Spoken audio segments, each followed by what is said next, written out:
Feel the change, the letting go. Gotta rearrange the life you know. The wind on your face, feel the summer fade.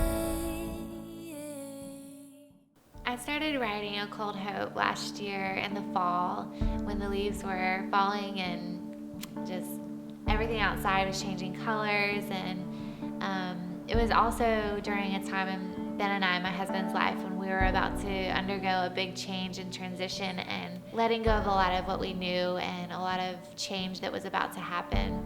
And it was cool how what was going on outside with the season change was really symbolic of what was going on in my heart and in our lives. And so that's where the song A Cold Hope came from. It's just basically like a metaphor for how as the seasons change and even as they get into harsher, colder seasons, that God is still wanting to do something beautiful in our lives. And even though it's difficult sometimes, it still can be very beautiful. During that time, I was also reading a book by Ann Voskamp called 1,000 Gifts, and I remember she said, all is grace. That was something that she said over and over again in the book, and it just reminded me that really every season is for our good. And even when we try to categorize some things in our life as blessing or curse or sad and good, we can miss a lot of what God's doing in the process and miss a lot of the beauty that is to be found.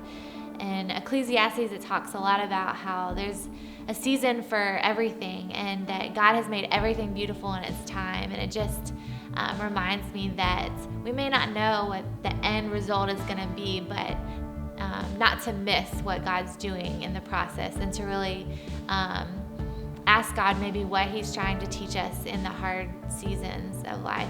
One of the lines in the song says, but you know, this ain't home, but the gold is on the road. And basically for me, that just meant that, yeah, we do long for heaven, and we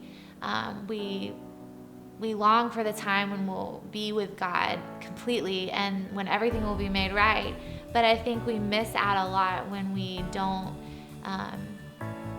embrace the journey and really enjoy the moments that God has us here for a reason, and that He's doing something.